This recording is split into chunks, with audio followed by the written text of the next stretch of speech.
Hey, Misha. Hey, Jess. How are you?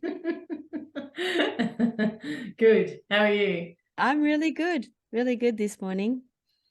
Actually, I'm a little bit tired, but yeah, I think I'm kind of looking forward to resting this afternoon, but I was like super keen to do the podcast today because a lot of stuff's come up on the weekend. Yeah, me too. Yeah. Yeah, I'm always keen actually. But what has come up for you? Not specifically, but if unless you want to talk about it, but what has come up that's made you super keen to do a podcast today? Basically having the previous podcast in mind, I've been very aware. I felt very present in my body, and it's almost felt like things have slowed down even further for me. So I'm getting to a point where I'm seeing things happening in my life, which is quite natural, um, and getting to the point where certain things that I'm noticing about me start triggering me, or my body just gets quite rigid. And I think I was feeling it a lot in my shoulders this weekend, possibly because I was working as well. But I was really happy that that awareness was coming in, not because I had intention to notice control, but intention to just notice what my body was telling me and the places where I might be hooked into getting triggered about certain things that happen with people, interactions, work, um, comments, criticisms, self-criticism, different things that I could get hooked into, going into a meltdown or getting angry. But yeah, I was really proud of myself actually that I noticed Mm. those things. So when you talk about noticing, I mean, that sounds like an obvious thing to say, like what, an obvious action, but what does that mean? What does that mean? So you mentioned getting hooked and criticisms and all that sort of stuff. I mean, this could just all be stuff, but what specifically about noticing? Mm. Um, how does that look? What does that mean? It feels slower. Um, the moment happens, somebody says something to me. It happened at the market as well, where somebody had said something to me, and my attention's gone to what? I could get angry about this. I could view myself as a victim because of what they've said to me. I could go into all sorts of places, but it was that slowing down of time where I noticed my body becoming tight, my shoulders became tight, my neck became tight, and my mind was saying, focus on what they've just said, Jess. Look, what are they trying to do to you? But I was kind of the observer in the moment. And I was like, wow, look at your shoulders, just relax those shoulders. Look at what you're doing. Don't go there. You're just about to go into this victim hole where you start thinking that everything's wrong about you. You're starting to get hooked into believing that what someone has just said is true.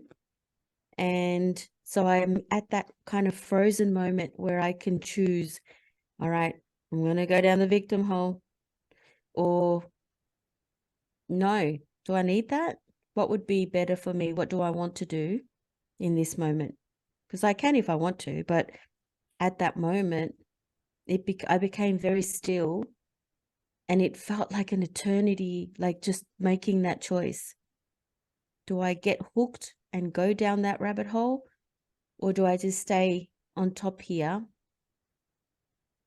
And what do I want to focus on instead? And what I chose to focus on at that moment was, no, my role is to get this thing done.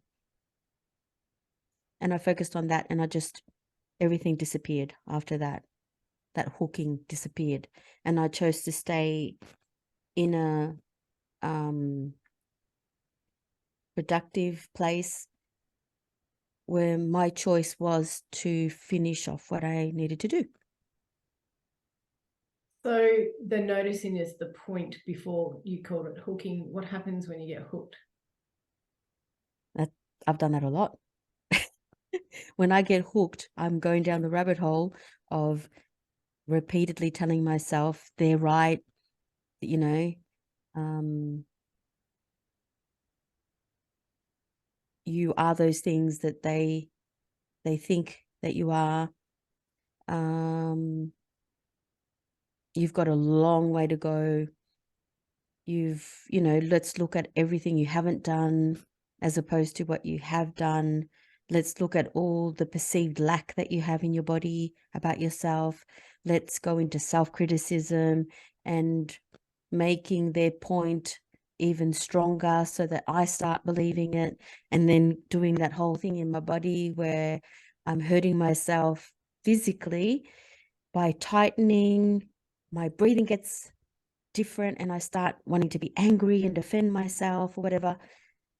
That's where I've been, and I've gone for a long time, but I don't need to go there because I've found this place of stillness where I can slow it down and I can observe the patterns that I've been able to do or the choices. What do I want from this moment? Where do I choose to be? So when you sort of believe, so there's a whole heap of stories that come up, whether it's they're trying to tell a story about what you are, what they perceive you to be, what they perceive you to have just done or said or whatever. So you believe their stories, and your own stories come up as a result. Oh, I'm this, I'm that, I'm, whatever. You believe their stories and your stories. If they match, yeah, I can make them match too. Yep. And then then a whole heap of emotions can come up as well to match those stories. And it's just a cycle. So when you say you go down a rabbit hole, is that the rabbit hole you're talking about? You just go down this. I call it the rabbit hole of victimness. Yep. But that's what it feels like, because it feels like I'm going to a very deep, dark place where I lose that empowerment. So I'm a victim. Okay.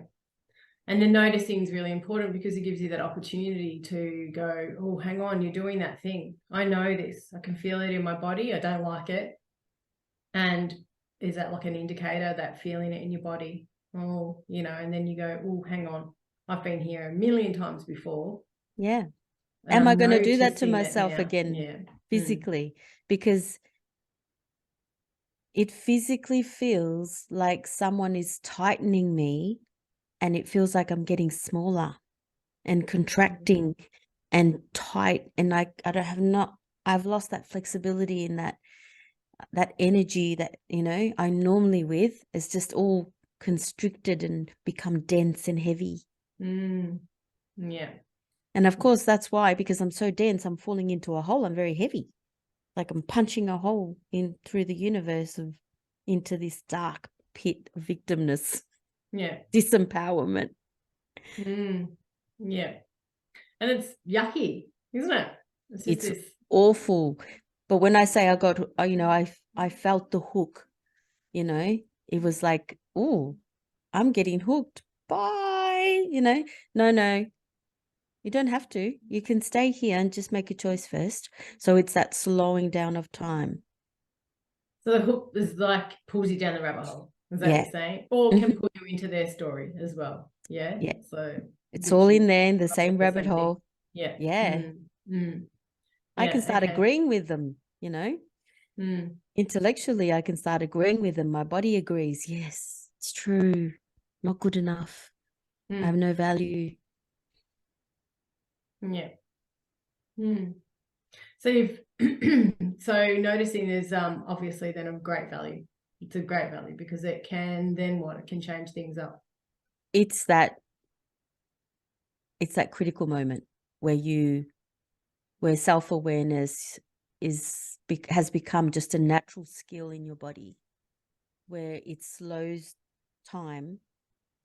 down time and almost freezes that point so that you can make a choice.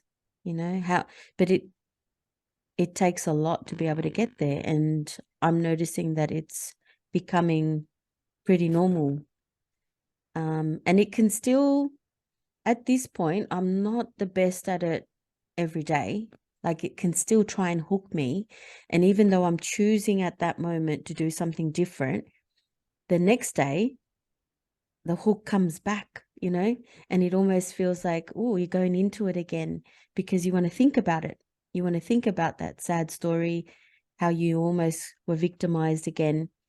And I have to choose again, Why do you think it just kept, why do we keep getting hooked? Why is it a case like we're having this conversation now? It should be pretty clear from this point on that we don't have to get hooked because we've just intellectualized it. Yeah. But why do we? Why do we keep getting hooked? It's just such an old pattern. It's just such a habitual pattern. You do things without thinking. You do things without intention a lot of the time. You just know the way. You come into the kitchen, turn the kettle on, make a coffee or a cup of tea. You're not even consciously thinking about it. But when you become conscious of the pattern, then you can see it. But if you're just doing it habitually, it's like driving. Sometimes feels like you're not even present because it's just so habitual. But So it's to try and stop that habit and just observe it, like with fresh eyes almost. So they're just habits that we've had for so long, that getting hooked, victim mentality, because it just immediately is, but it feels kind of, I don't know if good's the word, but there's this feeling that you get. It's kind of like good. It's like, oh, like the poor me thing is so alluring. What's alluring about it, Misha? Well, because you just like, that's like what you said just before, that story you get to tell over and over again. Oh, they're doing this to me. I'm just, or I'm not worthy. I am terrible.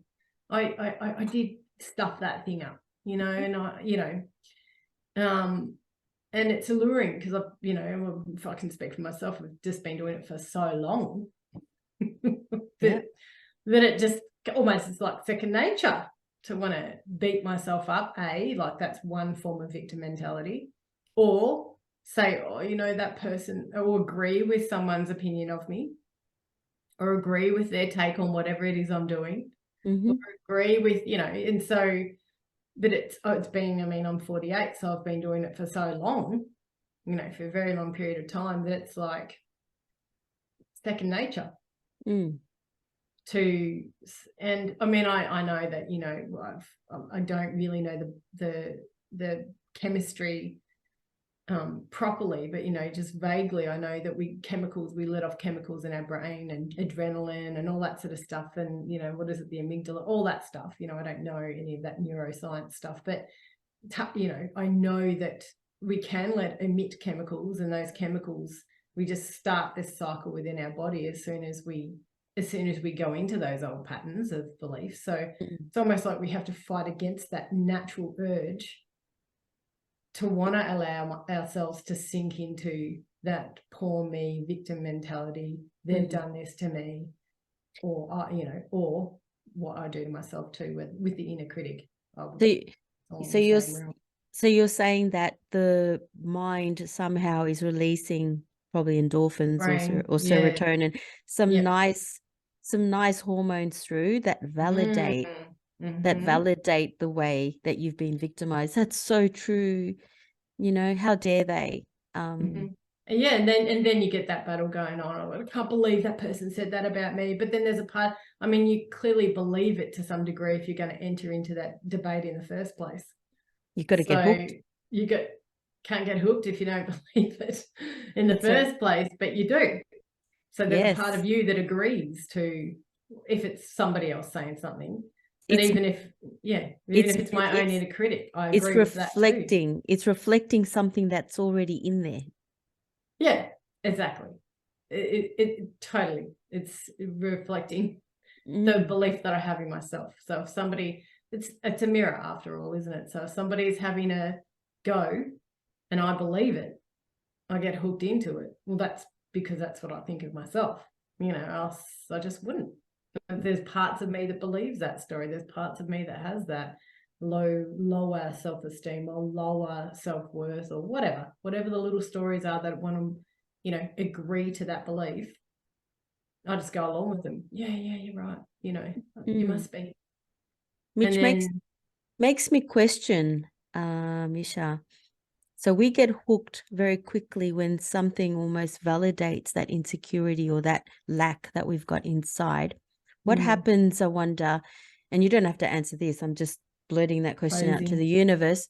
What happens, I wonder, when someone says something really positive, like you are so articulate and clear and amazing? We don't get hooked that easily. We start going, no, I'm not. Oh, well, it was interesting. I wonder, and I haven't put too much thought into this, but I suspect we could have a juicy conversation around this. Will I deflect? And not always, but certainly there's a lot of times when someone will say, wow, that's amazing what you did. I can't believe you. I'll be like, oh yeah, no, you know, I'll write it off. Yeah. Straight, and I'm like, oh, don't compliment me. Not so much anymore. I am starting to just go, yeah, it is, isn't it? But definitely I understand that want to write it off. So would it be the same thing, do you think? Is there something in there that's... I think it is. I think it is almost the same thing, because, but we jump to deflect and we jump to defend the positive things with so much disbelief, you know, because it is kind of too different. It's just the contrast of where we think we are compared to what somebody's saying. Yeah. It just seems like kilometers away. So if it was almost similar to what you believe, then you kind of go, oh, yeah, thanks for that, you know. It's true. So when we are getting hooked by that Shempa moment that we've been talking about recently in the podcast, where time slows down. Hooked. Whoa. Sorry, just when you've used hooked and Shempa moment in the same sentence. So you're saying that the Shempa moment is just whatever comes up in that moment. What do you mean by hooked? Well, the Shempa moment is what I'm talking about, that the noticing moment. Yeah. Okay. And that's the moment we've potentially got hooked by something. Something's triggered us. But is it Shempa? So the Shempa is the noticing. So if you don't notice, for example, if you go straight into getting hooked without even noticing, because that's what we're talking about, the noticing, that moment, this opportunity to slow time down, as opposed to not even noticing. We don't notice, which I've done many, many times and probably will do throughout the day, potentially, where you don't notice and you just get hooked and go straight into the story. That's still the Shempa moment. The Shempa moment is that second or microsecond where the triggers happened or we potentially got hooked by something. Now, we don't need to notice, but it would be the journey that you and I have been on of personal development is where we're wanting to get to that moment and to notice it. Yeah. Okay. So I misunderstood Shenpa as being the actual moment when you notice, but you're just saying it's the moment where we get hooked. I'm saying that moment, the Shempa moment, when we are possibly triggered by something, is the Shempa moment. And we can notice it, or we can just skip through it and get into what I call the victim rabbit hole. Okay. Yeah, because I listened to a podcast the other day, just briefly, and a woman was talking about that moment. So you're talking just after the Shempa moment, which moves into mindfulness. So when we notice, we become mindful. And when we're mindful, then we can change directions potentially and move out of getting hooked, move out of the rabbit hole, not go down the rabbit hole. Yeah, we'd have to have a look at the way that Enneagram defined that Shempa moment. What my understanding was that is the moment when we get hooked or triggered, and that's the place where the work comes in.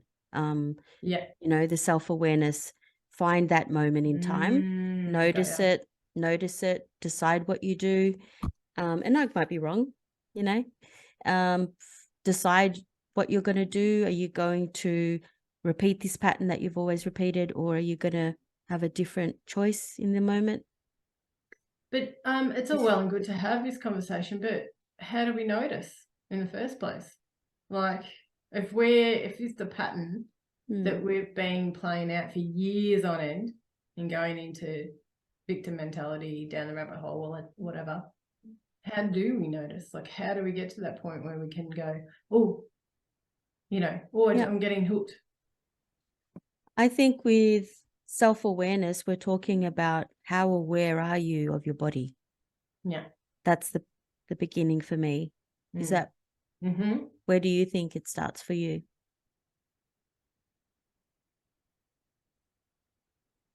Well, yeah, definitely the body. I think that may well be the main indicator.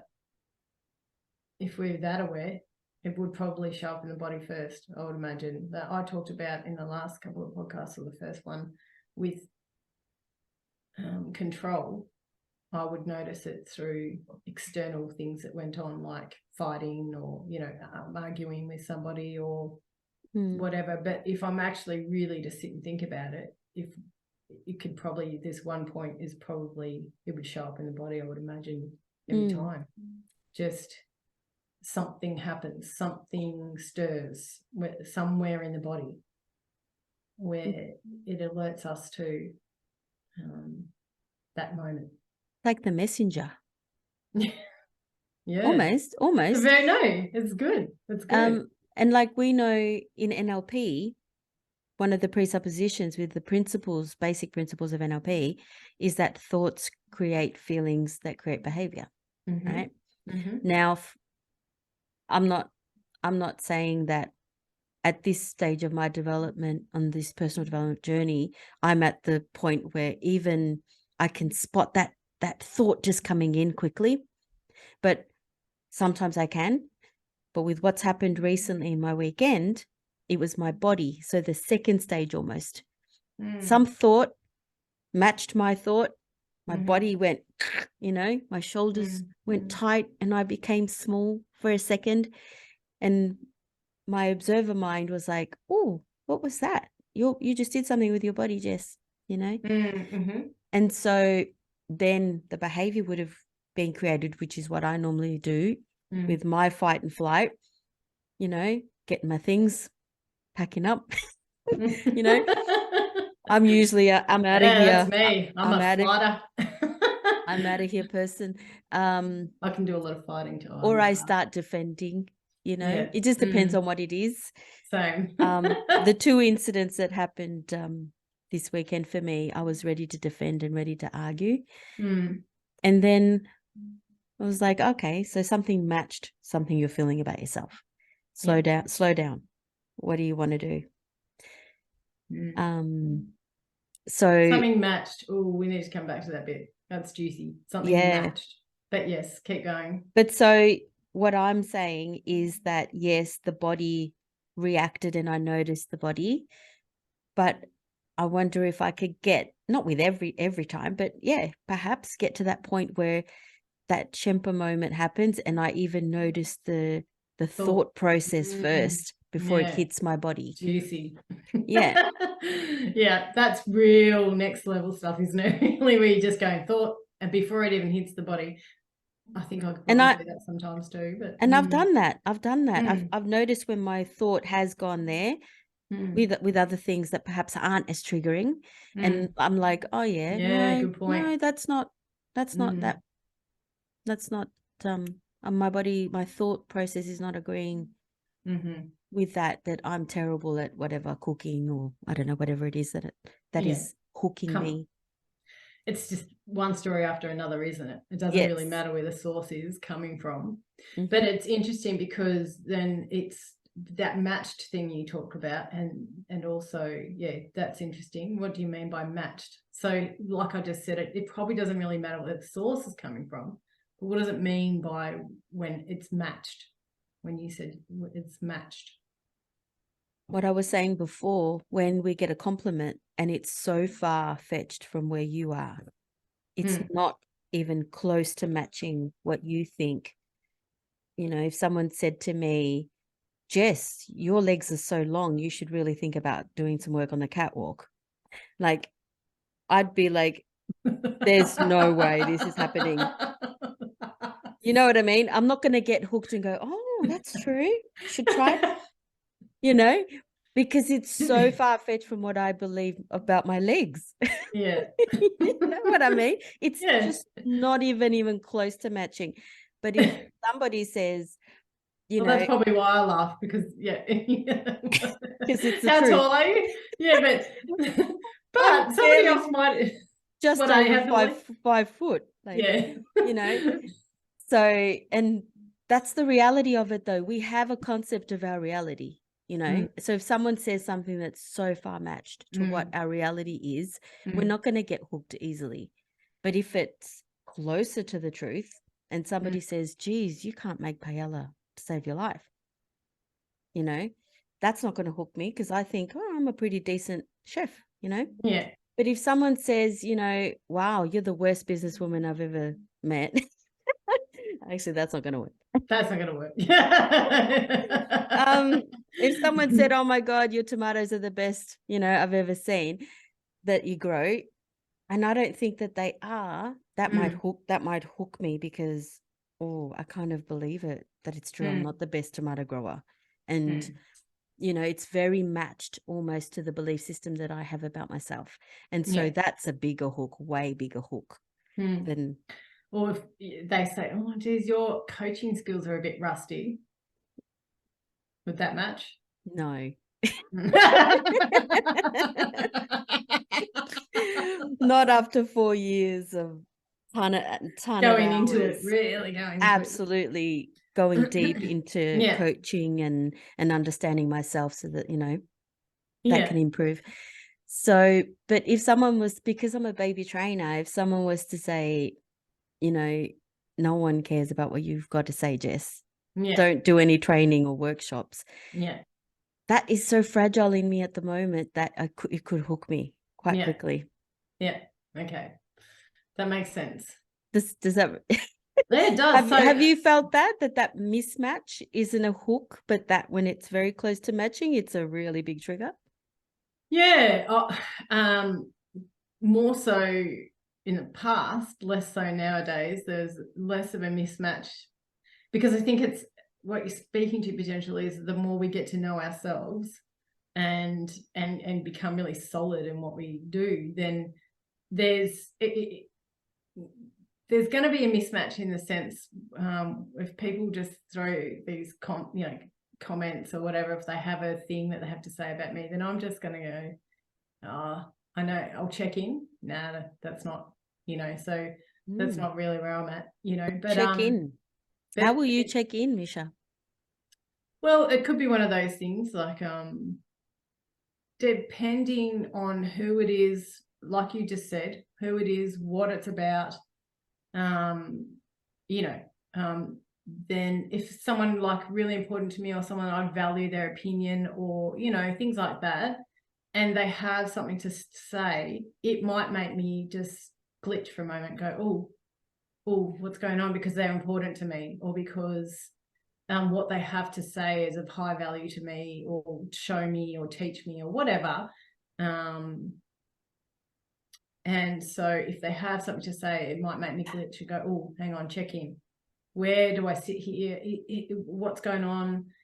Is that right, what that person said? And I will check in to check even whether, if I have contributed to something in that moment, you know, just to make sure, you know, to make sure that, okay, no, there's something here. But if I find that no, and I'm pretty honest with myself, I didn't contribute to that, that's theirs, I'll leave it with them. So that's what I mean by checking in. I'll just leave that with them. That's their thing, that's their state, that's their whatever. Yeah. And I'm pretty honest with myself. And you can get to an impasse, you know, that saying, where you just may not agree, you know, as well. So when you check in to see, and it also depends, you said it also depends on how influential they are to you, how important they are to you. But you do a check-in, Mm. and what do you see in there in that check-in? There's a couple of things I'll probably check in. Firstly, I'll check in to see just how I'm feeling, like what's going on in my body. Then I might track back on what's just happened, what just happened. So I'll look at the intellectual side of it. And then I will track back even further sometimes just to go, well, how did I contribute to this scenario? The information, that's gone into it in order to, and where were my emotions beforehand too. So I'll do a little bit of a run like that with a thing if I think that it needs checking in like that. It sounds almost like a self-edit. Yep, definitely. I'll definitely do that. And go right back to where I may have contributed if there is a part where I contributed. And if I did contribute, then I'll take responsibility for half of it. Or, I'll take responsibility for my part. But if I didn't, if I feel like, no, I was pretty, this is theirs, then I'll sit with that. And just depends, again, the level of what's going on and the level of the trigger. Like, it just really depends on if there was a trigger. If there's a trigger, then something's going on. Yeah. If there's just a response, someone is having a go for some reason, then it may be just their thing and I don't need to respond to it. Do you know what I mean? But if I responded, then I'd probably have to check in with my own stuff. Yeah. Just depend. So like what you described, you went into that moment and you went and you wanted to get hooked.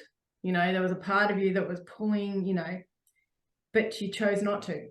So you chose not to respond. You chose not to engage in the stories and just sat with yourself.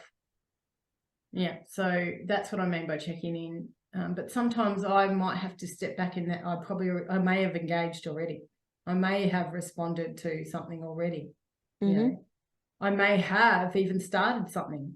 I don't know. I'd have to check in and go back and have a look and see what's just played out in the last 10 minutes or whatever, 5 minutes, whatever. Well, the body responds immediately, even before the thought happens at such a microsecond, and the body responds immediately. Sometimes I've missed the cues though. And I think but the awareness hasn't come in yet of what's sometimes that awareness hasn't come in yet.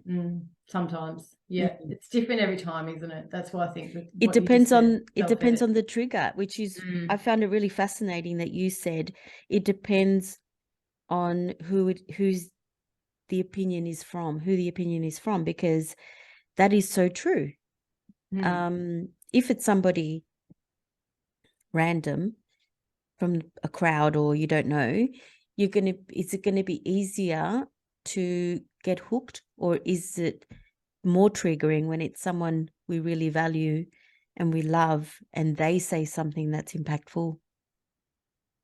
Yeah. How does that feel? Yeah, possibly. Something just came up when, has there ever been times when you're just like, I just remembered this one time when I was, I think I, did like a reverse park down the main street. And I remember this, I think the guy behind me, he just started, now I was in my own world. I just reverse parked in and he just starts yelling at me, you stupid, what? And I was like, what is going on? Nothing had happened, but I don't know. But it certainly brought up stuff in me. I was just like, because it was just a stranger yelling at me from behind, didn't clip his car or anything like that. I'm not sure what really went on. And then he's gone to go. So maybe it's just that I went in there while he was coming out. It could be that. And he's just like out the window, waving his whatever. I'm like, oh my God. But it did. Clearly I remembered it. Yep. So it's the behavior as well, you're saying? Because that's yelling, screaming, he's flailing about, that's quite grand as well. It's aggressive as well, it's aggressive. It's quite aggressive, and that can really trigger a victim mentality. If you've got some guy yelling out the window really aggressively and angry, So is it how it's being presented as well? Potentially. So Good questions. the way that it's coming through, like with aggression, trigger something, you know, some bit of safety perhaps as well in our body. And then we've got to go through this whole process, which is all at a micro, you know, it's all very quick. And yeah, because it also, it's a huge, I think it's quite huge as to where it's coming from, the people that are influential in our own family, you know? Yeah, it's true. I still think though there is a level of something, it just depends on what they're touching on.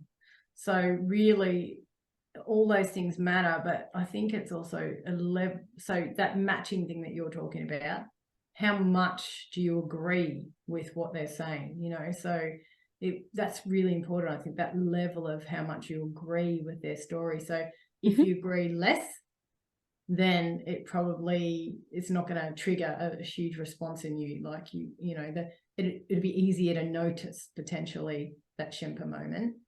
But if you agree more, it's likely you're going to get captured really quickly and potentially even miss those moments. And you're wound up in the story already. It could really, it could be a grading kind of like that, this level of how much do I agree? I'll probably just repeated myself over and over, but yeah, how much do I agree?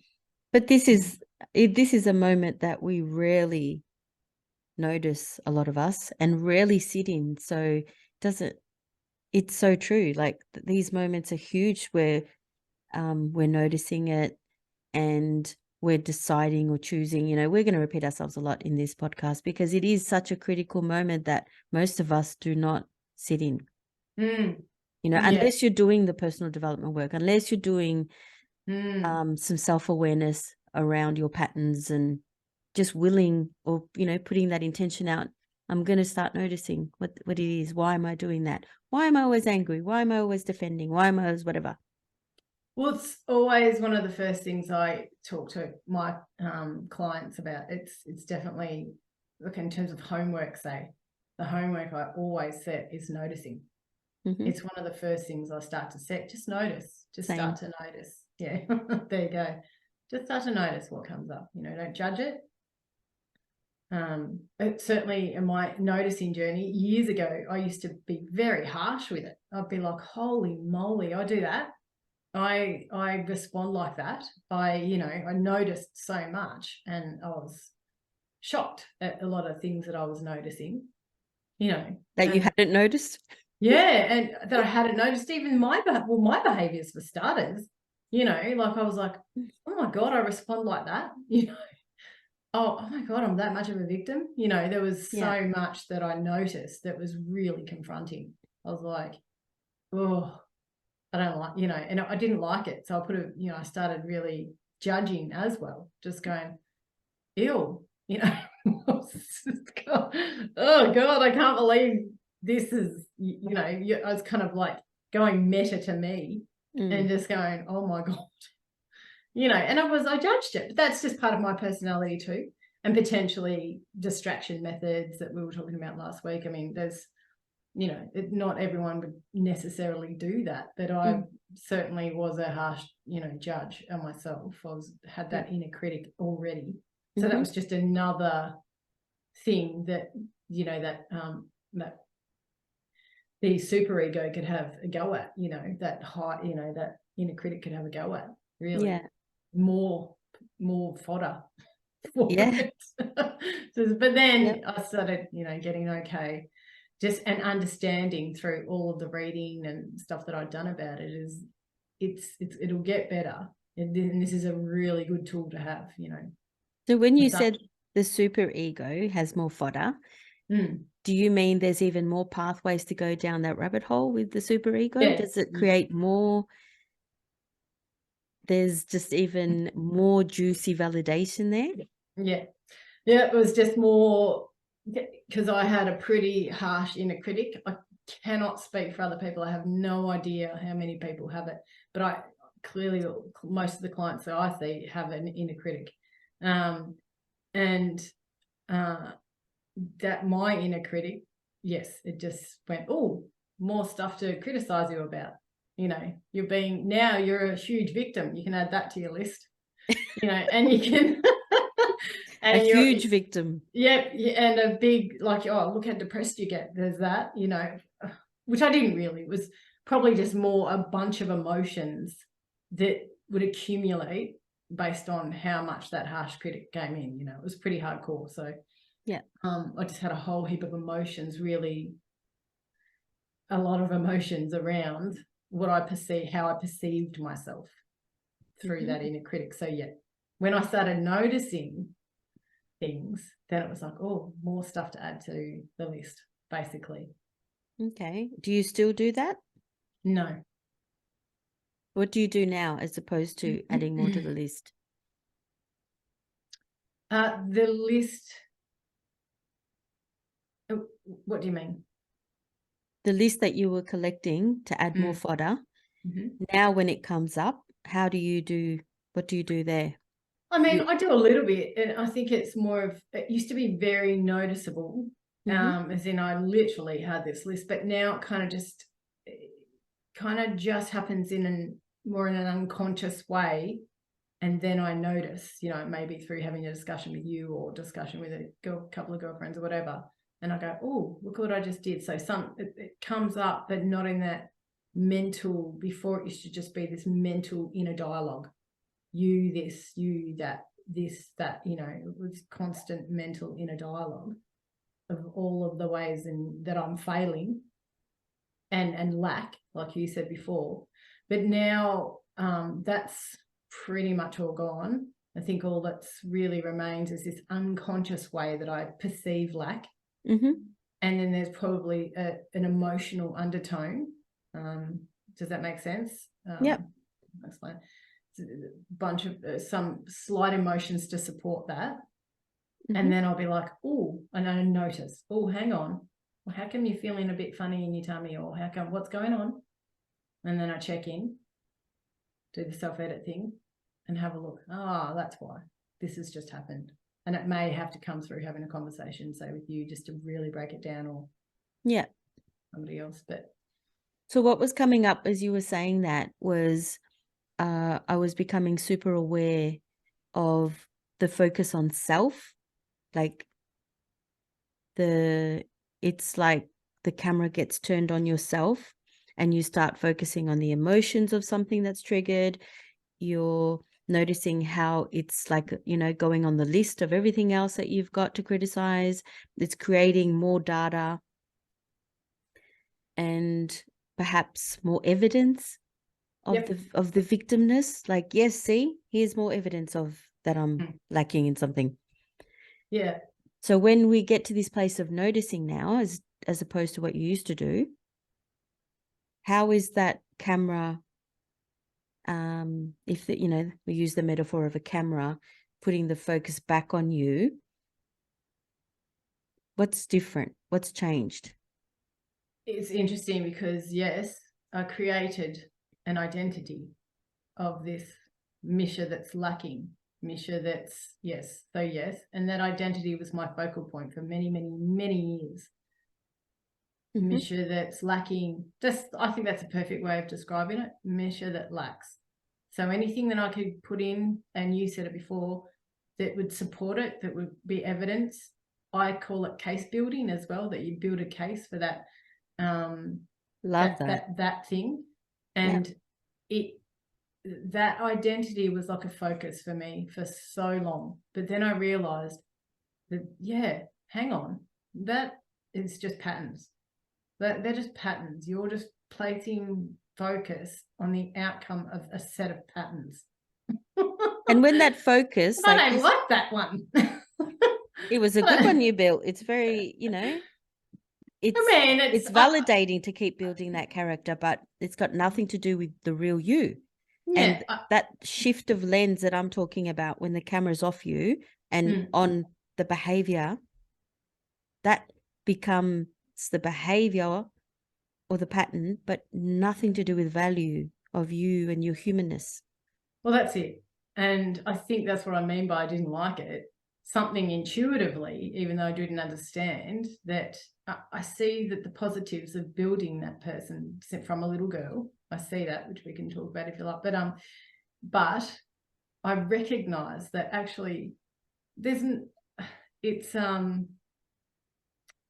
identity is preventing me from so many other possibilities. And I knew that intuitively. The more I focus on this person who lacks, Yes. so then yes, I started to understand on some level that I'm focusing on that identity. And that's when I started to really, that's how I discovered NLP and whatever, just because I was looking intuitively for a way to really look at those patterns and how can I change them? If you don't have the tools, how can you change them? So yeah, and that's one of the things that brings people to personal development quite often. They know that they have potential. They know that there's more to what they've been doing, and the same pattern that they've been repeating, or building that same ego, building that same persona. But you don't know, do you? I mean, you don't know until you know. It's because of what we talked about earlier. When you're locked in these patterns, it's just the norm. But there is something that tells you, that's alerting you. I think there's a calling for purpose. Yeah. Purpose is calling you. You've got more to give than this thing that you're doing. Year after year, you're doing the same thing. Your body is intuitively going, do something else. You become, I don't know, irritated with yourself, or there's something pulling you towards something else. That purpose, live in alignment, live challenging yourself, or growing a little bit all the time, or try things that you've never tried. Something's pulling you towards that. Or you could stay in that pattern and keep building that persona that feels so validating to build. Yeah, it does. And it's addictive. There's an addiction around it too, to some degree. But like I said, I didn't like where it was taking me. I didn't like the states that I was always in as a result. That's huge. I was very, always very in these disempowering, sad, pulling. Yeah, didn't like it. I didn't like being stuck in those states of feeling, and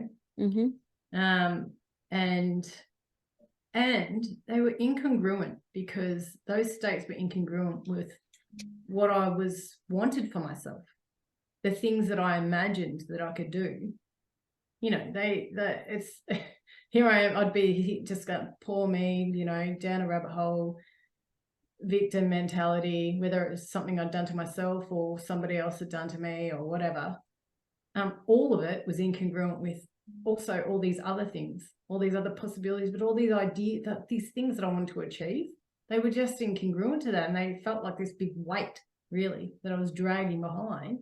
And what do you mean by incongruent, Misha? Well, it's kind of like I knew there's other parts of my personality that, and my will and my drives and dreams, aspirations, all those things, they were all a real thing too. And I knew, well, as far as they were all part of my experience as well. But it just felt like I couldn't quite get there a lot of the time, because I'm just dragging this big ball, like a wrecking ball, just dragging one of those things behind me all the time. So you feel like you're taking one step forward and 10 steps back. That wrecking ball or whatever would just drag you back, one step, and I just couldn't quite. And I knew intuitively that those things, it was because at some level I was carrying this big weight. Who's that? Is that one of the Peanuts? That's got the little cloud that follows him around. Is that someone? Anyway, have you ever seen that? Like the metaphor where someone's got a little rain cloud following them around? Yeah, definitely. Yeah, well, there was many times in my life in the past where I felt like I had one of those little rain clouds following me around that would just rain down on my parade. And that's not to say that I was always one of those emo type people who's like, everything's so bad. I was polarized. So that's what I'm talking about, incongruent. On one side, I was could be really sad, full of lack, had that inner critic, quite heavy. And then on the other side, on the flip side, it could be a real fun, out there, confident, you know, person who had a lot of really good ideas and dreams and, you know, all those things. So that's the incongruency I'm talking about. It was kind of like they were too like a seesaw. Yes. In my life. And then I started realizing, but you're actually choosing. There's a point where I started to realize at a very small level, I think you're choosing. Mm-hmm. Choosing to focus on this identity. Mm-hmm. And then I thought, oh, if I am, then what's the alternative? What's the opposite to choosing that? Or what's different to choosing that? Yeah. I totally understand. That makes sense. That makes a lot of sense. And in terms of NLP, we speak about this term incongruent or congruent a lot.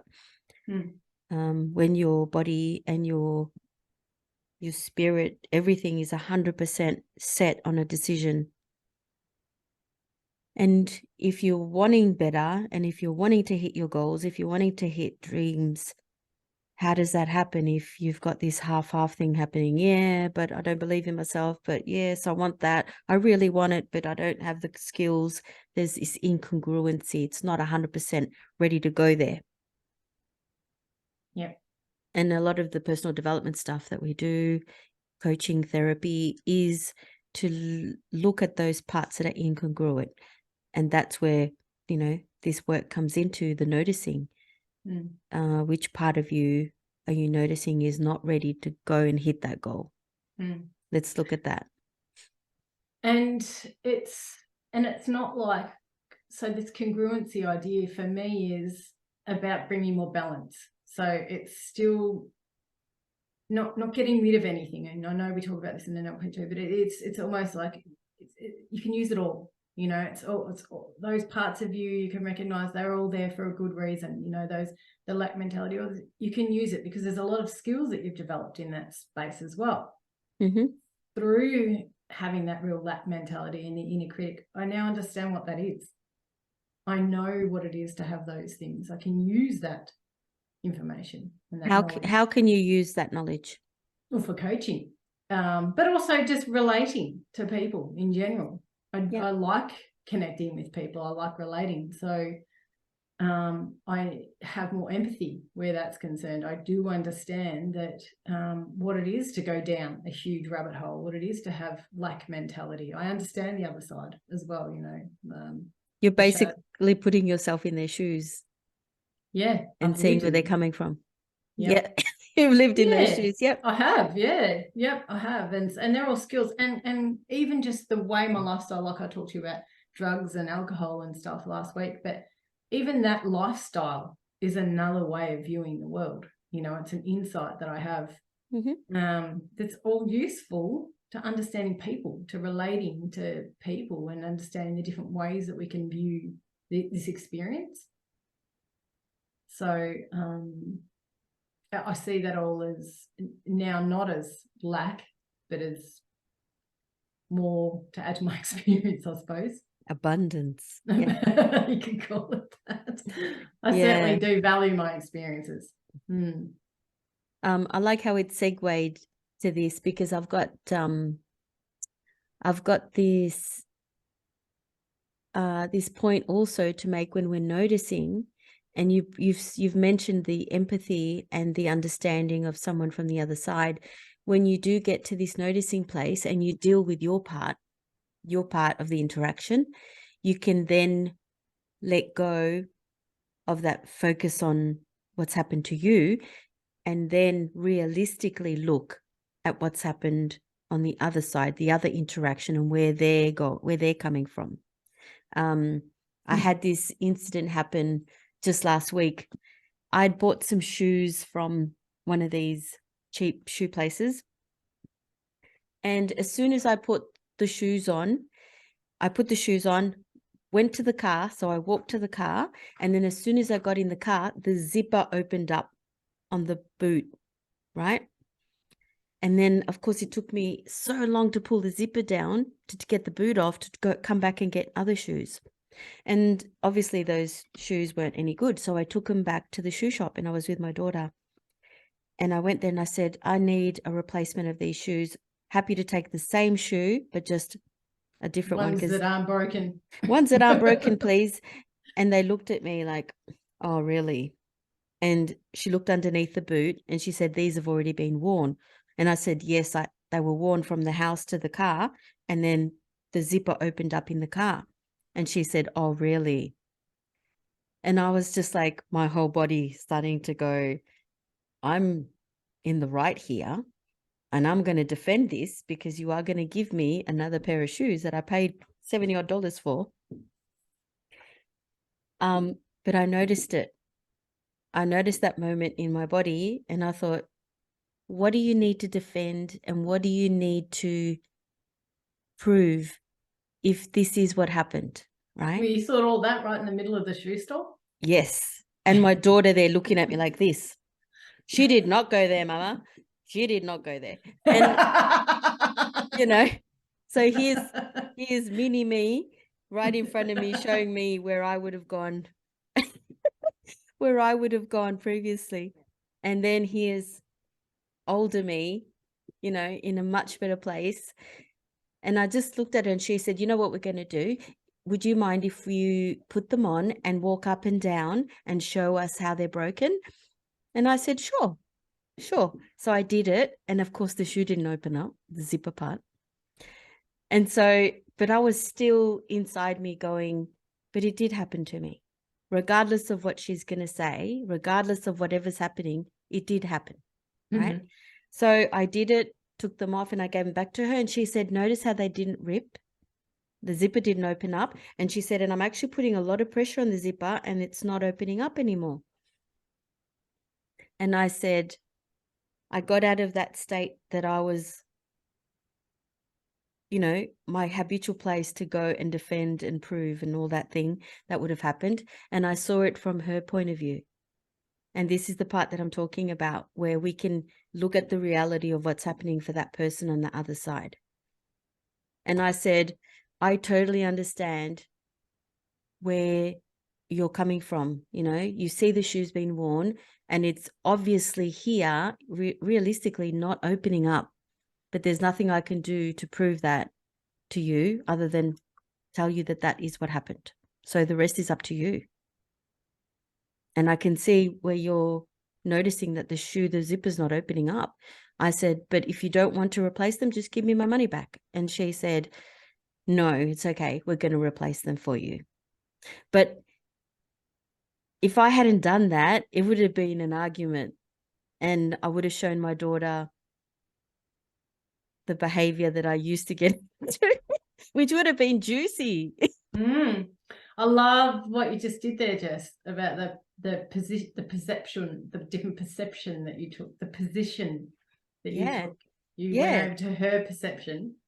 And the perception of Alex watching me as well, me modeling better behavior than what I've modeled from my parents. And her learning to have a look at from somebody else's perception as well, which then it changed the entire, it changed the dynamic, the potential outcome of how that could have gone. Yes. You changed it in that moment. But I thought, good on me, good parenting there. It's good parenting, but it's good communication too with somebody else. Yes, and that's where I'm going to, that when we've been able to deal with the noticing part of at our end, the work that we need to do at our end at that moment, we're then in a much better realistic place to look at the other person and where they're standing, like what you said. Where are they standing? What are they in? Are they okay? How do they see it from their point of view? But if we're hooked and triggered, there's nothing to see on the other side other than all the judgments and criticism that are coming up in our own bodies going, who does she think she is? Does she think I'm a liar? Does she think I just walk, go around using shoes and bring them back? Like, I could have gone there so easy. Yeah. And you made a choice too in that moment to, there's so many ways that you can go potentially with that, but you chose to see it from her point of view, which was useful, very helpful. I would imagine that would be helpful in most cases, would you? Would you imagine that?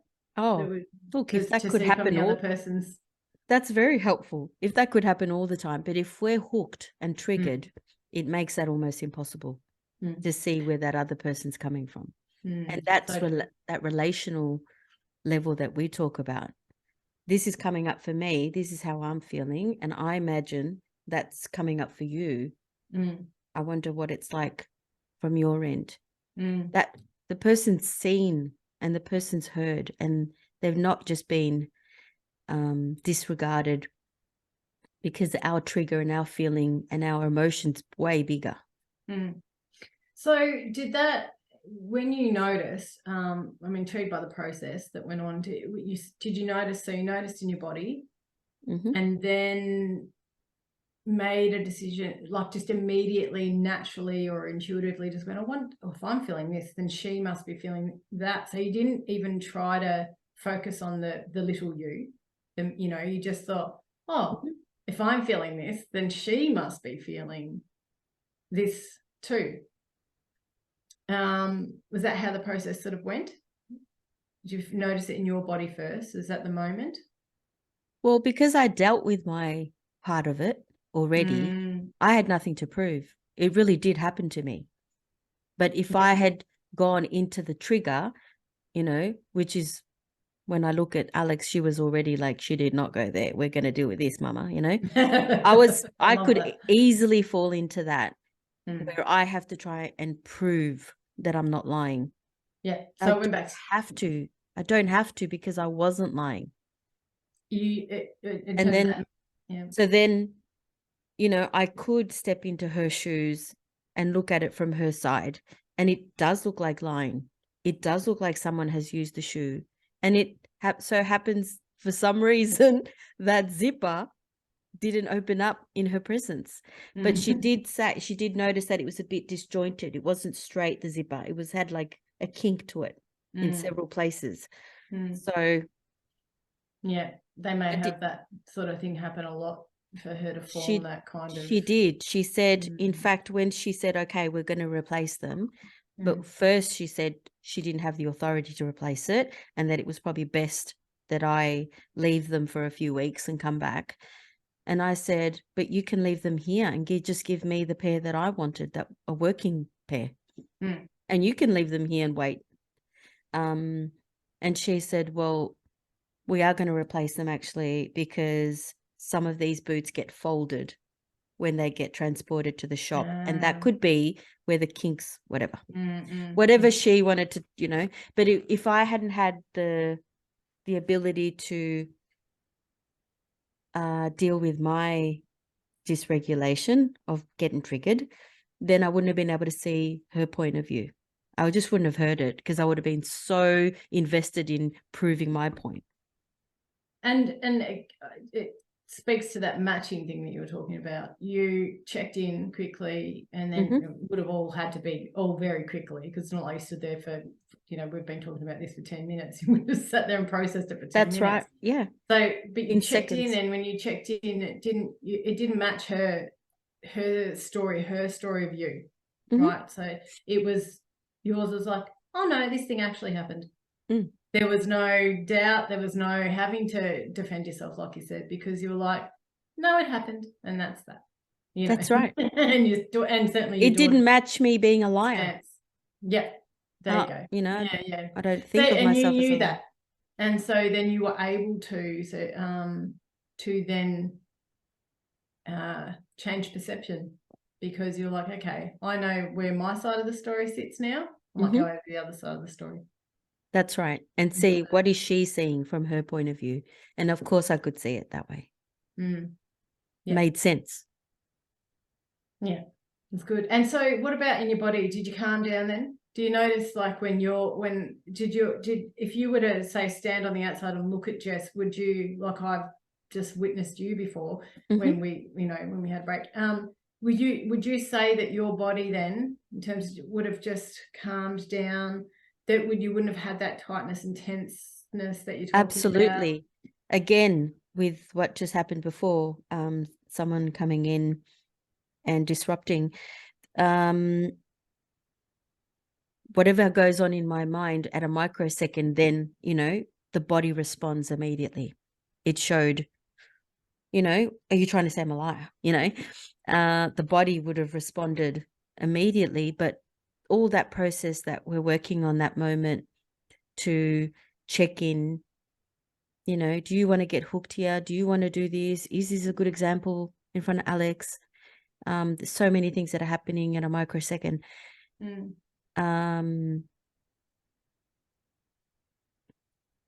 I can then make a better choice and follow it up differently, you know? I don't know about you, but what just came to mind then was that I notice when somebody's physiology changes, you know, like if there's smallest things in their faces, particularly if there's a defense going on. It's like I, over the years, maybe everyone does this as a defense, you know, as a kind of a fight or flight strategy or whatever, where I noticed I can detect the smallest changes in somebody's physiology. And if they become defensive and aggressive and, you know, offensive as well, I can notice that in people's changes, and it makes me do it too. So if that woman is there standing there and she's tuned in to notice if Oh, really? yeah. And your daughter just going, mama, you know, then she's just going to go boom straight away, you know, like, oh, right. And just detect that in you straight away. But she would have noticed too, I suspect, even if she's not aware of it, that your body would have softened, you would have softened, you know, your approach, everything about you would have just, once you noticed your own response and then changed it, she would have noticed that response as well. And she would have relaxed, and she would have, you know, so it's kind of had that flow-on effect. Yes, definitely. As soon as, you know, I went through that process and checked in, and my body said, doesn't matter though. It doesn't matter. You don't have to prove, because it did happen. I was relaxed. You know, if I had been questioning that, that would have matched her. And then we would have got into it. Perhaps I would have had a feeling and a need to prove something, but I didn't have anything. And so my body relaxed. And you're right. That flow-on effect could have been what helped her, you know, feel it was a safe thing. There was no dodgy business going on here. Yeah, and so we can see how even just our change in our own states can have that flow-on effect for someone who maybe isn't noticing yet, or hasn't acquired that skill or the awareness yet, potentially, but it still has a flow-on effect anyway. Definitely, because our bodies are talking without us having to verbally express anything. Our bodies are expressing it. And we can pick up on that in the interactions. We can pick up on it, and you know, it's almost like that matching as well. If somebody is going there, and you don't have to go there, you don't have to match it. If you understand what's happening in your process, if you understand where you're coming from, you've done that check-in. And I'm talking about even without words. Yeah, there's that hooking. I just kept coming back to this. I think it's probably what I'm speaking to is just, you know, why don't we notice kind of thing. It's kind of speaking to that how much like we want to validate our stance. Like, even I think we've both laughed a lot about, say, your daughter's response to like, mama. I mean, because there's a part of us that speaks to a part of us that wants to defend hardcore. Just wants to go, no, they're not right. And you want to just, I know I've got a fight personality as well, and a flight, you know, maybe we've all got all, I don't know, but I certainly have got that fight. Yeah. I've got to protect that image, that ego that I've built up, that identity. You know, I've got to protect it sometimes. So I do get into fight as well. And I've got to say, over the years, because I've had a lot of anger come up over the years, anger is juicy. Anger feels good. There's a lot of just rawness in anger, you know, and I like to speak to it sometimes. I can't help it. And I look back and go, oh, that was satisfying, just speaking to that anger. And I think there's certainly, we have space for that, you know, our anger to come up and just sit with it and hold it in somebody else, as long as it, you know, it doesn't escalate into too much violence and all that stuff. But we have space for anger, but it's juicy. It can be addictive. Definitely so addictive. But what you just said before about having to protect that fragile ego, or protect that person, that little ego that you've created, what is there to protect so much for you? Pardon? Sorry. What do you mean? You just said that you know, you've had a lot of that defensiveness and that willing to fight thing. You're protecting something when you're willing to fight to protect that fragility inside, that ego. What is that about for you? Well, it's a difficult question, in the sense that there's probably a few things that come to mind. My need to be right is one of them. And definitely I like being right. I mean, is that it? There could be, really depends on what the scenario is. It's like when you were talking about the woman in the shop, she was calling you a liar, for example. Yeah.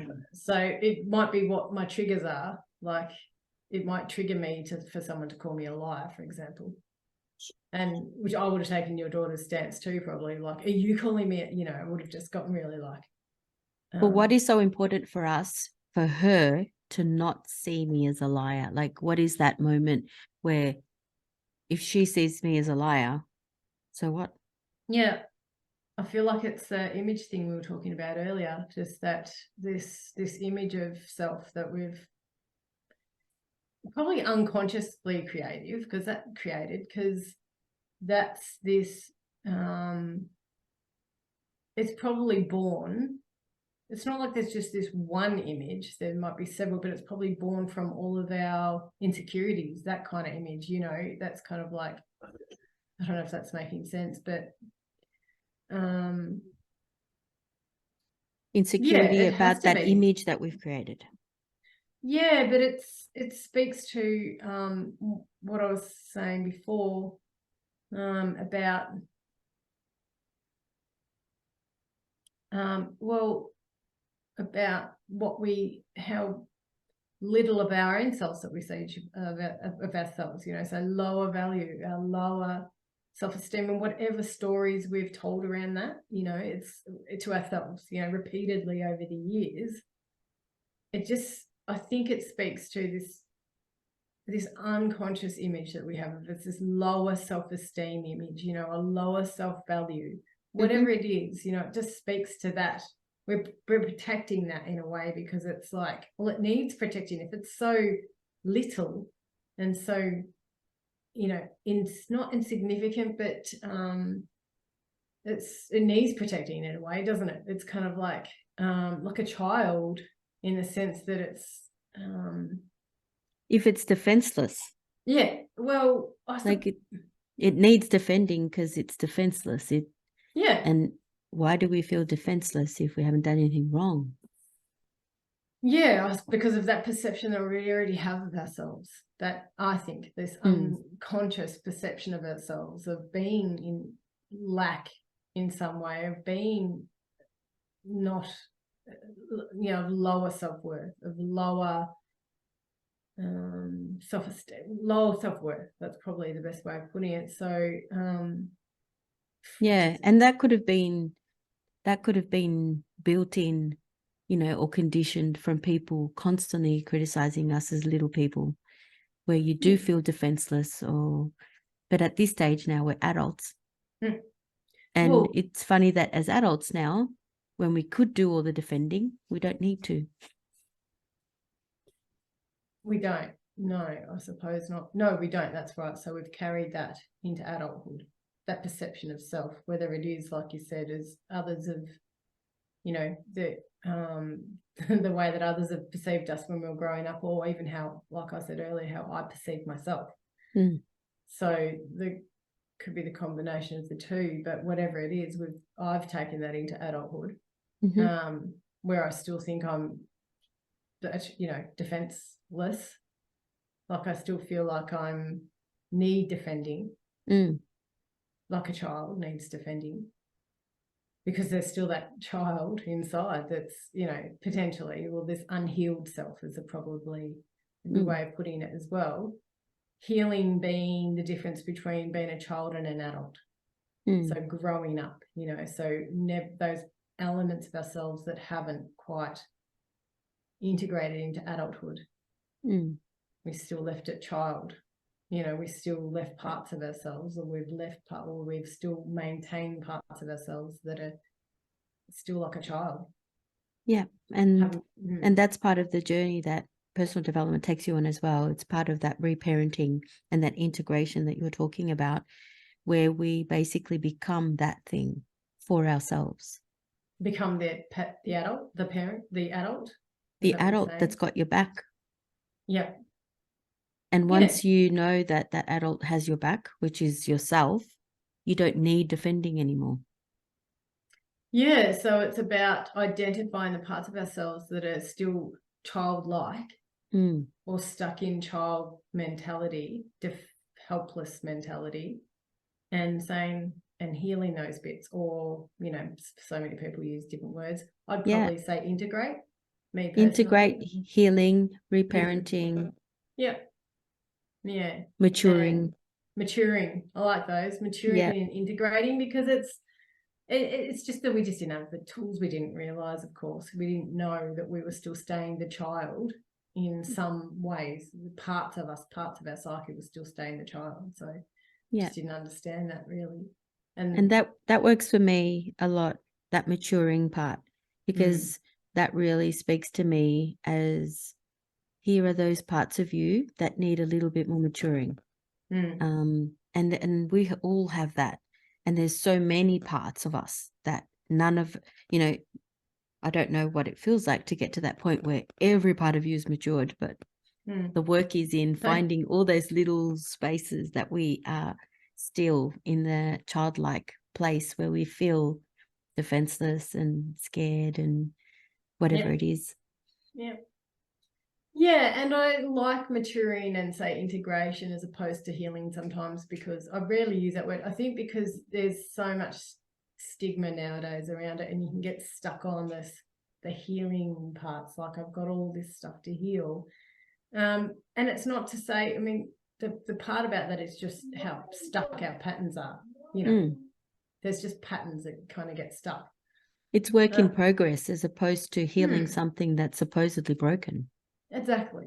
And I don't see it that way anymore. I might have once. I might have seen myself as being broken very much, as, but I see now as time goes on that it's actually, I know that's just a part that you need to grow up, or you need to integrate into adulthood, or, you just didn't. You didn't know how to back then, or you didn't realize you got, bits of you got stuck. So, or we didn't have good models. Yeah. Well, modelers. We didn't have good examples. Yeah. No, we didn't. We can see how important that is now. That's right. Because now, in changing ourselves and noticing those parts of us that need a little bit more light, a little bit more attention, more work, we can model that for our kids and for the people around us as well. And I think even saying that good models, like I think, like we even have our faults. So when you just said, for example, that we can model those things we still working through. We're a work in progress as well. So I think my mum, for example, was still a good model for lots of other things. There was just certain things that she was stuck as well. And therefore, if she was, then I was going to be potentially, and so there were some things I certainly learnt from how she was stuck to become unstuck myself. And one thing I have come to understand lately about modeling is that I think we're all models, obviously, and we can all model good behavior, good things. But then if we as adults now can start understanding, oh, hang on, I would like to I need to integrate this, or I need to mature in this way. And then we can actually source out models. And we've probably been unconsciously doing that for a long time, because I do believe we do manifest, that's just a word, but we do manifest things and people into our lives so we can model from those things. But as we move deeper into this personal development experience, I've started actually actively seeking out models, just going, oh, hang on, I want to now. So consciously. Consciously. Yep. Just going, oh, I want to learn, I want to integrate this. I want to grow this within myself, or whatever. How can I model that? Who can do that for me? How can I learn from somebody else, to grow that skill within myself? So you're seeing gaps in your skills?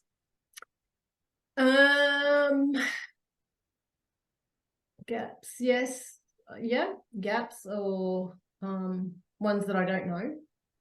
It's like, oh, I know that I could develop that skill. How do I develop it?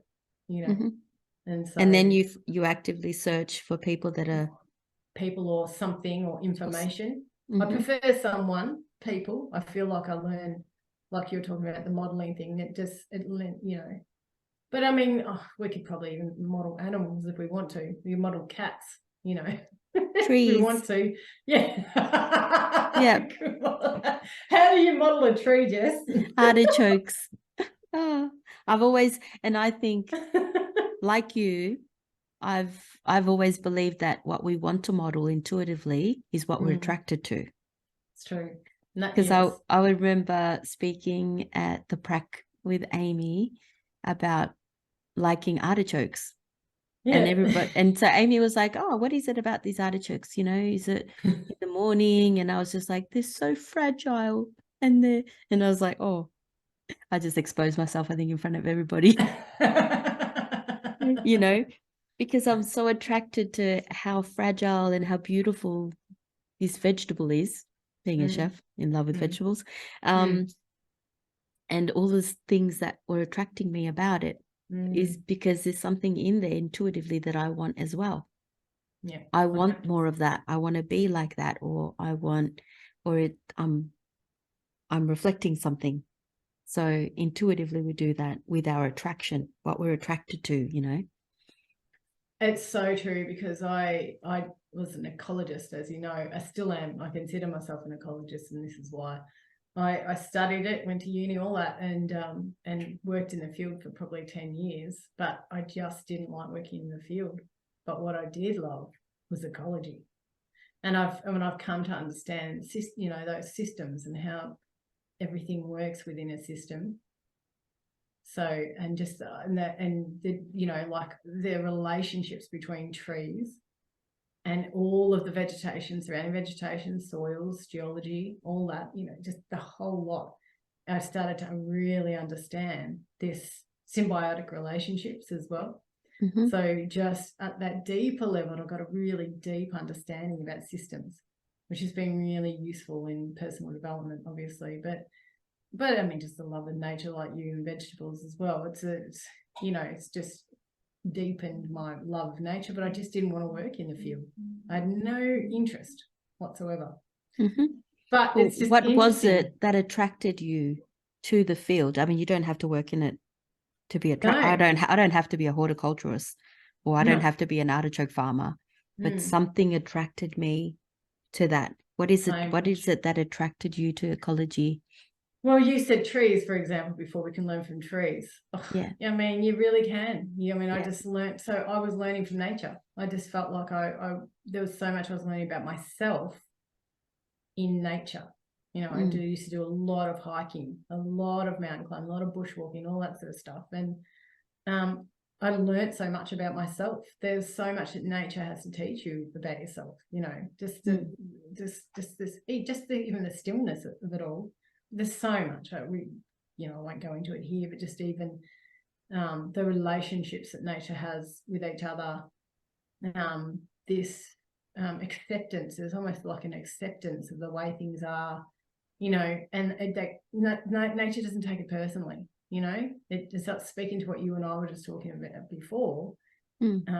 nature, it does sit in that stillness and it doesn't take it personally. And if an animal chases an animal, then if it's lucky enough to get away, it shakes it off and moves on. It doesn't say that bloody lion down the road, keep hanging on to it.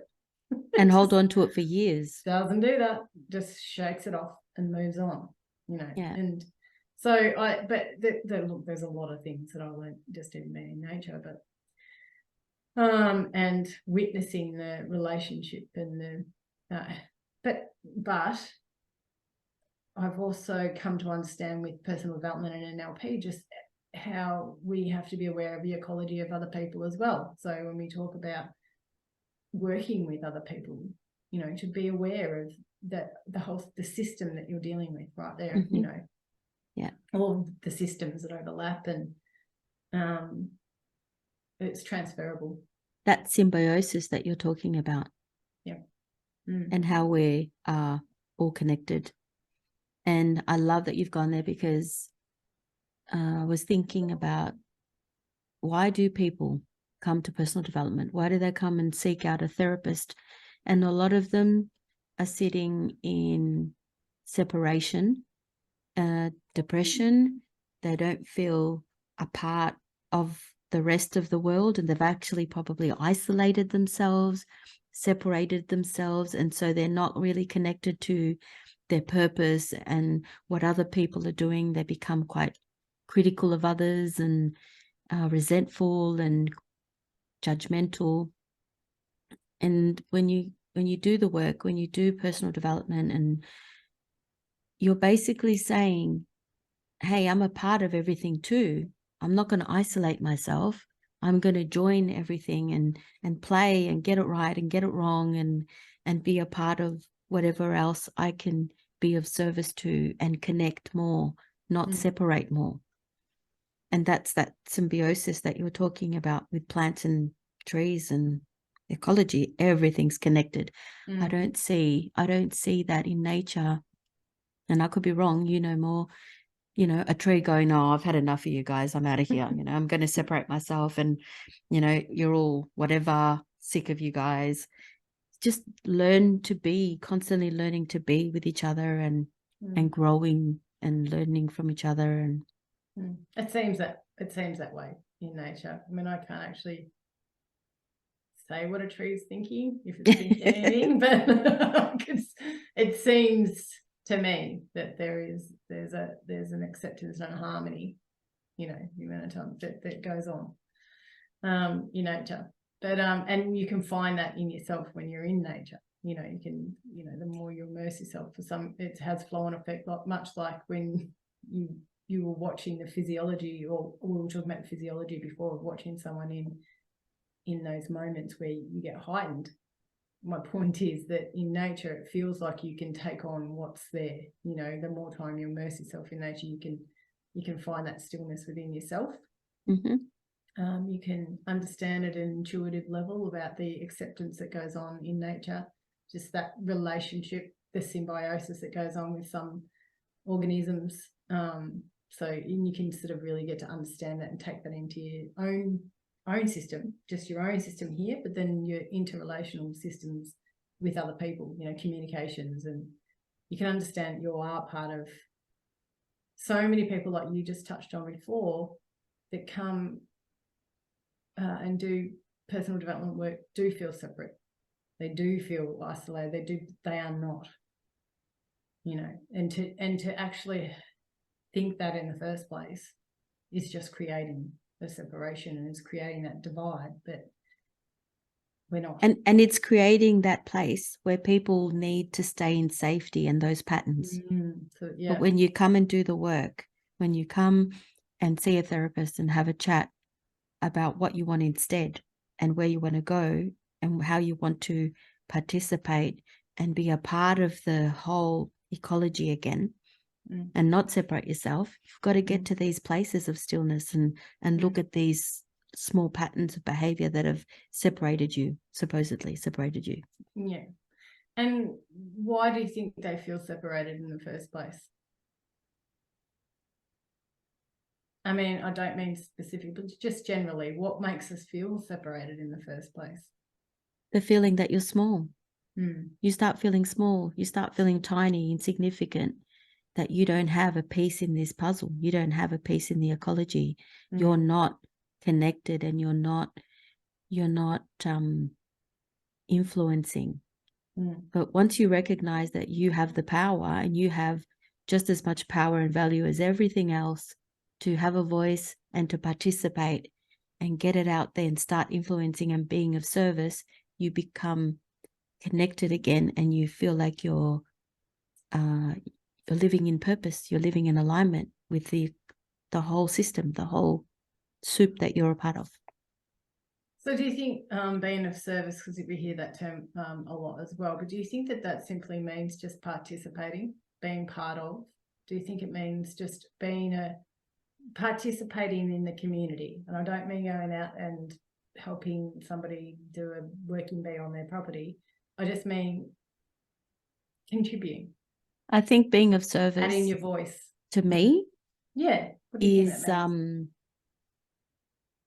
Is being part of community, but being a leader in community, not just participating and chucking tantrums and participating, getting angry and doing this. I've already done that in my teens. I've done that. So what do you mean by a leader? Because say someone like, what was that woman who did all that stuff? What's her name? Mother Teresa, that's her name. What about her? Was she a leader? Yeah. Okay. To me, she was a leader. She's being of service. Because I think supposedly a leader taking is someone... care of children, offering her energy towards the community. Yeah. I don't know what the conspiracies are around Mother Teresa, but there's conspiracies? Yeah, there are a lot of conspiracies about her just taking money and doing God knows what. I don't really. But what about the leadership side of it? What do you think makes somebody a leader? Because I think there's a lot of, I like to break these open because we're word people. So there's a lot of stigma around lots of terms and words, and I always like to discuss them to break down those stigmas. But do you think being a leader is someone who, because we envisage a leader, say, someone who takes charge, gets up on stage and, leads a whole group of people in a certain direction? Is that what a leader is? Or I think a leader is somebody who believes in others, because you've done the work to believe in yourself. You don't need that camera focus on you anymore.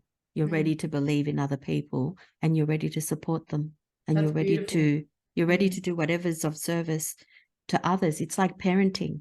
When you become a parent, you learn that you're no longer the most important person in the room, that everything you do from now on is going to have, well, how will this affect my children? How will this, what can I do to make this lift them up? Not so much me anymore. I've already done that. That's beautiful. I like that. It's true, because I like it's touched on two topics that I've been discussing with various people recently about leadership and being of service. And I really like how you said that it's about kind of having belief in others, motivating others, having belief in others to be, I don't want to say the word better, but just having belief in themselves, encouraging others to have belief in themselves and being of service in that way. It's coaching. When you're coaching someone, you believe in them. You see more in them than they see in themselves at this stage. You see the potential, and you're happy to help get them to that potential. I think that they see it in themselves, but not as fully and as wholly or holistically as what, say, we might as coaches, but in the sense that there's something that calls to them in the first place. I'll pretty much say this to every client. There's something that gets you here. That's yours. You own that. You're speaking to that. There's a little, no matter how small it is, and amongst all this sea of, so-called dilemmas that you're having, there's something in you that's calling you and saying, I want more. I want to speak to that more. I want to speak to more. That's all I want to say really about that. But yeah, definitely. I have to agree with that, because you can see the potential, and you're basically saying to them, I see that, and I'm going to be here till you see it too. Yeah. It's good, Jess. I like it.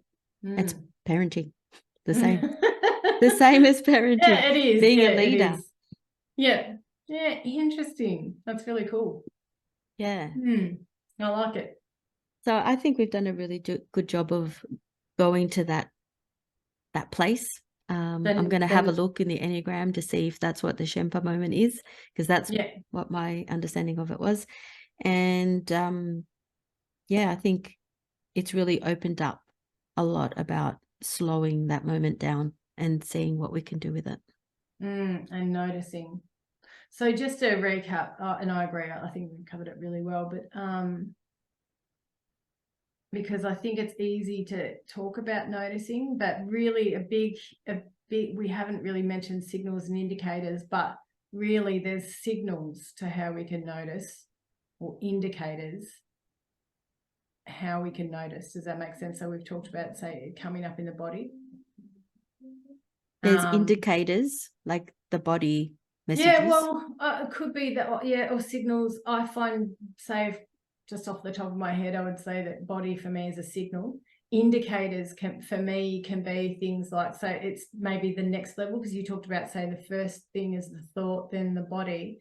But for me, then it could be, so, and then we've talked about behaviors. So at the behavioral level, often we see, like we talked about last week, there could be conflict, like I could be arguing with my son, or that's an indicator for me, something's not right in my environment. So when we talk about, say, ecology or noticing what's going on in your environment, that can be a really good place to start too. Like, and this happens for a lot of people, what isn't right in my environment? They're really good indicators.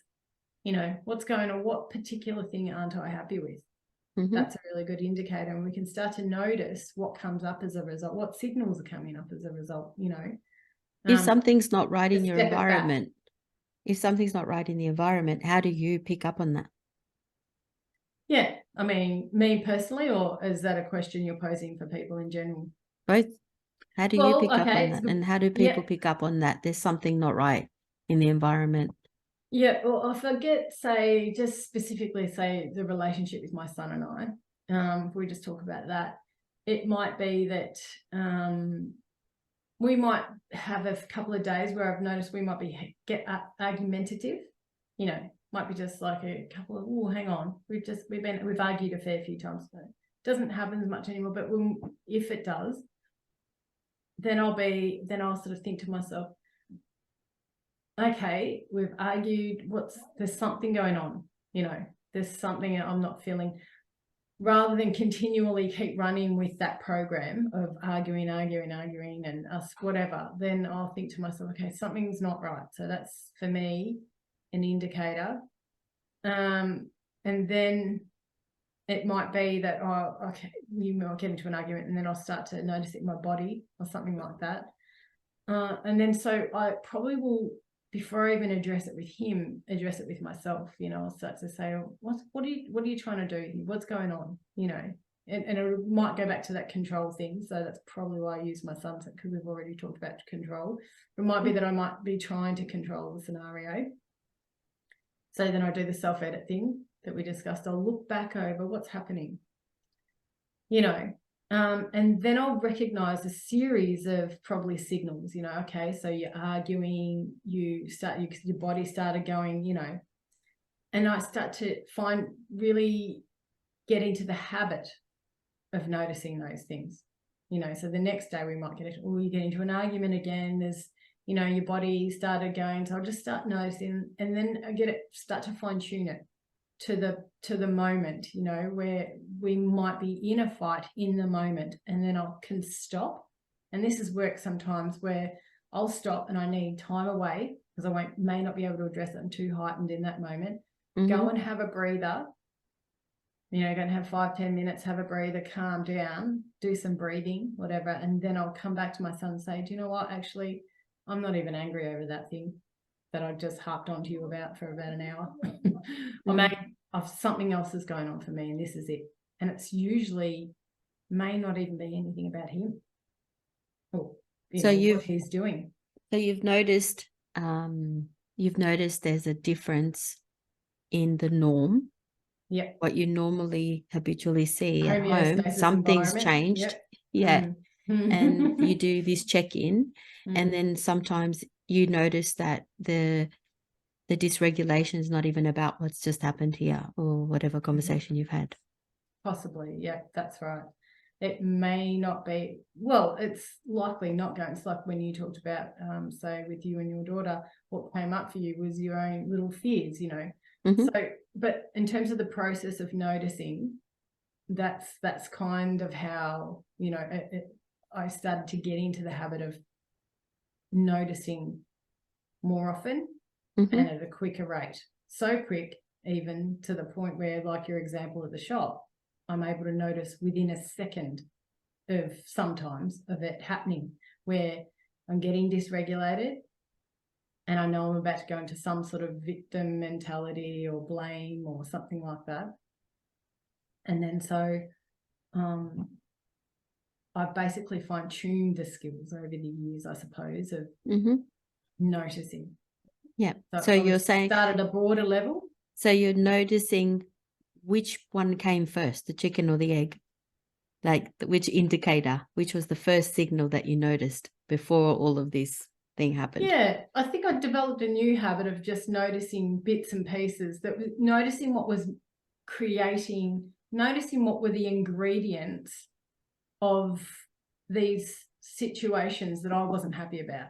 You know, that was causing imbalance in my life, or it might, or a scenario between me and somebody else, or a situation in my life that I wasn't happy about, whether it was a goal not being met or whatever. I just started developing a pattern of identifying this thing's coming up. What does it mean? You know, trying to understand what my experience was. But anyway, yeah, does that make sense? Yeah, totally. Those indicators, which one comes first for that, and then where does that take me? I wonder if I start thinking, where will that take me? If I start thinking that that's true, then my body goes into tightness, I start feeling small or whatever. You're noticing the at various points, one of them comes in first. And you're saying that it's different for different things. Yeah, it would be with all of us, I think. Yeah, well, I mean, I think you can eventually, when you get those skills down, like you can get it down to a noticing in the body. And like you mentioned earlier, even get to the point where you think the thought first, then comes the body sensations, then comes the behaviors. But just stepping back, when I'm just speaking to learning the skill in the first place. How do I learn this skill in the first place? Well, it probably started out in the environment, in behaviors, noticing things that I just was not happy with in my behavioral responses. Or so you started noticing behaviors? Probably, I would say. Yeah. You know, when I started this journey of noticing in the first place, actually, if truth be told, the first time I ever got the concept of awareness or noticing was from what was that author's name? Years ago, I read a book, The Mastery of Love, by, I think it was South American. Paul Coelho? No, Paulo Coelho. Don Miguel Ruiz? How do you say that with that doesn't have a South American slant on it? Don Miguel Ruiz? Yep, him. Yep. He wrote the book Mastery of Love, and he talked about stalking yourself in that is one of the actually a lot of the stuff I've learned is for a lot of South American authors, you know. But he talked about stalking yourself in that, and that concept was pretty amazing, because he talked about in terms of mastering love, you know, we must stalk ourselves to see our part in these things. You know, it can't always become the observer. Become the observer. So he taught me that years ago, to become the observer and start to develop this meta view of self, meta view of your experience. Because we don't know that, of course, we're just so in this finite view of me, that we're not actually seeing our experience from a meta view. So he actually taught me that years ago, and I was like, but I really started to hone in on those skills when I did NLP, and from that point onwards, just really fine tune them. Because it just sounded like a really cool concept, and I didn't see the deeper effects of that, developing that skill back then. Yeah, it's a great tool. Yeah. And it was basically just because the focus in that book, which seemed to me the focus at the time, was just about how to better your relationships with, say, your husband or partner or whatever.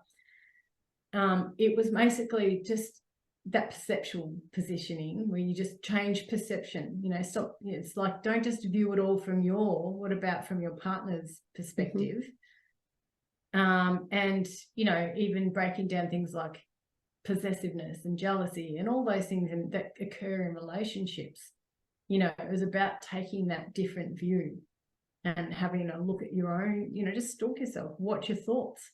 It was very much about, hey, what are you thinking? What stories are you building? So he helped me to understand that concept of story building, creating cases or building a case against your partner, things like that. You sit there for days on end and build this case against your partner. He this, he that, he this, and before you know it, you've created this huge saga. A week later, and you're having a big fight over, or something like that. You're having when you're not getting to the source. You didn't get, you're too busy stuck in the story that you've created, but you don't get to the initial thing that got you creating the story in the first place. Yeah. And that's that part that we're talking about, where you slow down and you observe, or what I said, as a camera lens, where's the focus going?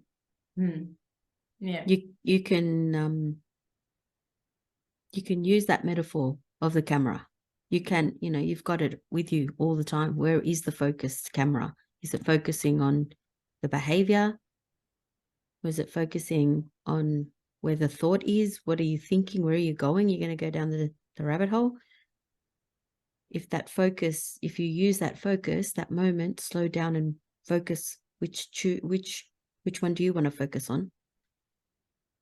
Actually, in terms of focus, that's been really, this whole process has been really good in actually being more focused, because once you, like you did in the shoe shop, once you ruled out all of the, you got good with all of what's, your little internal environment.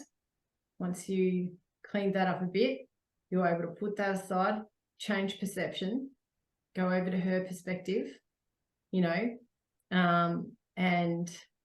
then you can become really focused again, on what is the focus here? The focus is the shoes and what you need from that point on. You need new shoes, because these ones, and you knew that, and that became your focus again, but at a much calmer, more state. And I've noticed that I've become much more focused when I can,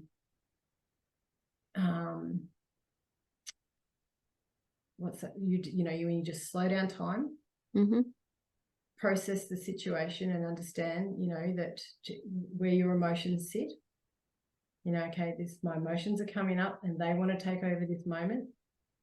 I can see that, just put them back where they belong.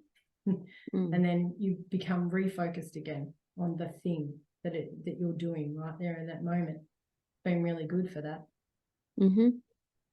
And that's where the observer comes in, that you're talking. If you can't slow down, the observer can't be in there. It's just, it can, but it's just watching the craziness. And but the observer, you're almost giving your observer the part of you that is observing that power. And it helps you to make choices from that point on. So what do you want to do? The observer goes, okay, what do you want to do? I want to go back to what I was focusing on. Boom. Back into it. Yes. Yeah. Or choose a direction that's helpful, useful, whatever for you from that point on. Brilliant. Awesome. All right, Jess, I think that was a really good note to end on. Yeah, definitely. We've gone to lots of places today. Yeah, we did. It's nice. Okay. Well, thanks for your time, Misha. And Yours I'm sure too. we'll have a chat again before our next podcast, or maybe not. Might chat to you on Monday. You never know. I'll just notice what comes up if I need to. I know. If I need to. And usually what comes up and we're noticing, that's where the magic is. Yeah, it is. It was juice for us, isn't it? It I was. mean, it was like, oh, guess what I've just noticed, Yeah. this weekend. What just happened on the weekend? Juicy. All right, Jess. See you, Misha. Have a great See day. ya. You Thanks. too. Bye. Ciao.